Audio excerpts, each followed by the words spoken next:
The two-episode premiere of Agatha All Along picks up right where WandaVision left off, continuing the story of Agatha Harkness and diving deeper into the MCU's magical world.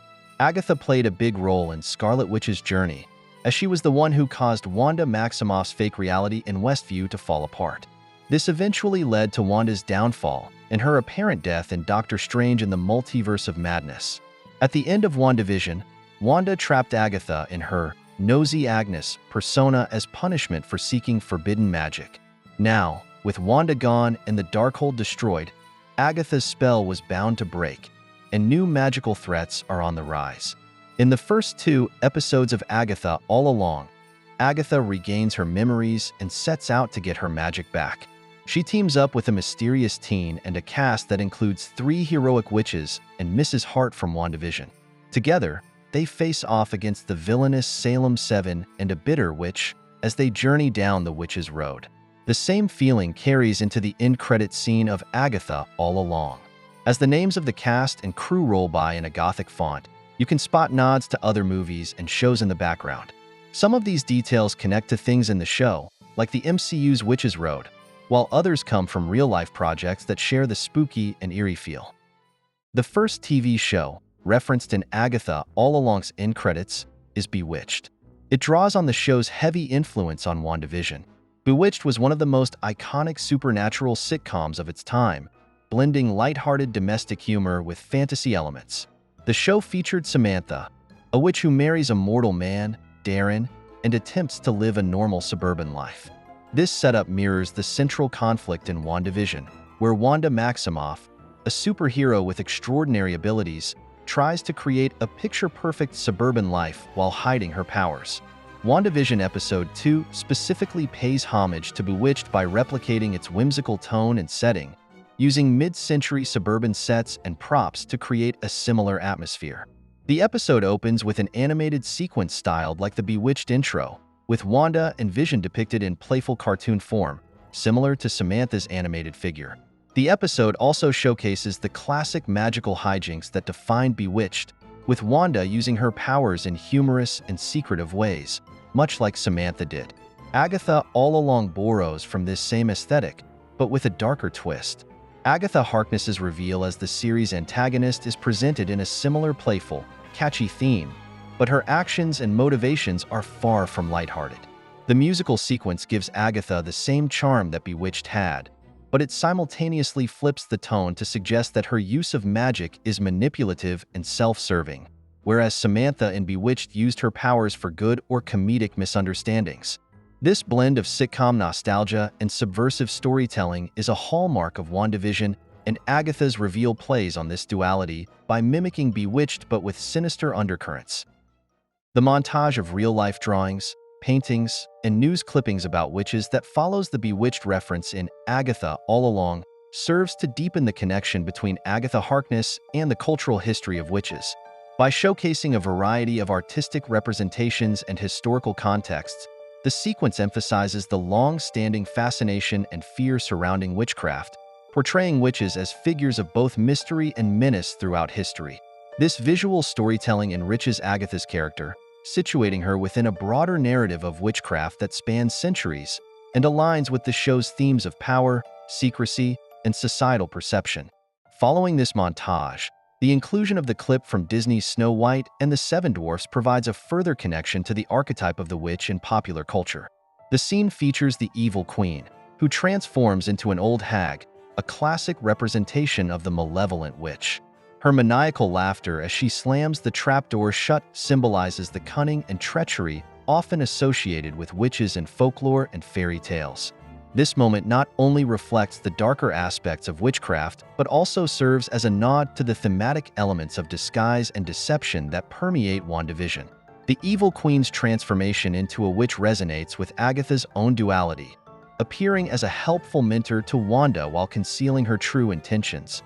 By integrating this reference, Agatha All Along highlights how witches have been depicted as both beautiful and wicked, playing on the idea that appearances can be deceiving.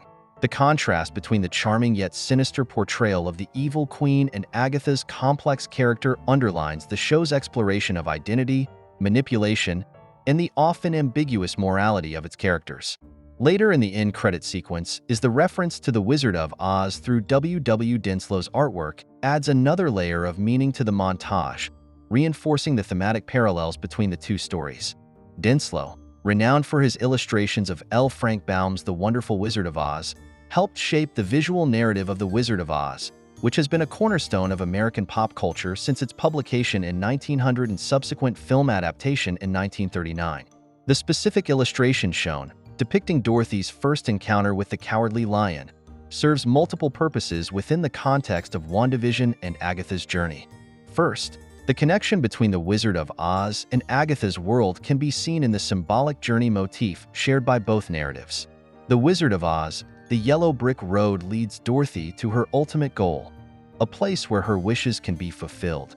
Similarly, the Witch's Road in Agatha All Along signifies a path leading to self-discovery and the fulfillment of desires, with characters navigating their identities and powers throughout the series. While the imagery may not explicitly point to specific characters in Agatha All Along, it hints at the potential for rich character dynamics and the development of meaningful relationships. As the series progresses, viewers may see parallels drawn between the characters and their quests, much like Dorothy's journey through Oz. This connection enhances the thematic depth of Agatha All Along, showcasing the importance of collaboration, friendship, and the transformative power of shared experiences, much like in Baum's classic tale. The surprising reference to The Simpsons introduces a playful yet potentially significant connection to the ongoing theories surrounding the MCU. The snippet features Lisa Simpson in a witch costume, which at first glance appears to be a straightforward homage to the show's focus on witches. However, it also resonates with the broader narrative implications tied to Joe Locke's character, speculated to be Billy Kaplan, also known as Wiccan, the son of Wanda Maximoff and Vision in the comics. In the context of the Simpsons clip, Lisa's line, "I'm not a witch, I'm a Wiccan," is particularly striking. This distinction emphasizes her connection to Wicca, a modern pagan religious movement that often embraces themes of nature, magic, and spirituality. The choice to include this line in the credits of Agatha All Along hints at deeper connections between the themes of witchcraft explored in the show and the potential introduction of characters with magical abilities in the MCU, particularly the Young Avengers. The reference to The Craft serves as a powerful culmination of the show's thematic exploration of witchcraft and the complexities of female empowerment within a coven. The Craft, a cult classic from 1996, centers on four teenage girls, Sarah, Nancy, Bonnie, and Rochelle, who form a coven and explore their newfound magical abilities. As they delve deeper into the supernatural, they encounter both the exhilarating and dangerous consequences of their powers, leading to dark and transformative experiences. The inclusion of two clips from The Craft, the first depicting black pointed shoes gliding across wooden floorboards, and the second featuring Nancy Downs, portrayed by Firuza Balk, draws a direct parallel between the journeys of the characters in both stories. The imagery of the shoes can symbolize the path that the characters in Agatha All Along are on, suggesting that their journey into the realm of witchcraft is not only empowering but also fraught with peril. The visual evokes the mystery and allure of witchcraft while hinting at the darker undertones that accompany such power. The potential for heightened abilities, as seen in The Craft, suggests that Agatha and her companions will face challenges that test their moral boundaries and the consequences of their choices. The references to The Craft in Agatha All Along encapsulate the series' commitment to exploring witchcraft through a modern lens. The acknowledgement of past narratives serves not only to pay homage to the genre but also to set the stage for the unfolding storylines that will explore the intersection of power, friendship, and the complexities of magical identity. Through these allusions, it becomes clear that the heart of Agatha All Along lies in its rich tapestry of witchcraft lore, inviting viewers to engage with the deeper themes that resonate within the realm of the supernatural. Make sure to like and subscribe if you enjoyed this video, and I will see you in the next one.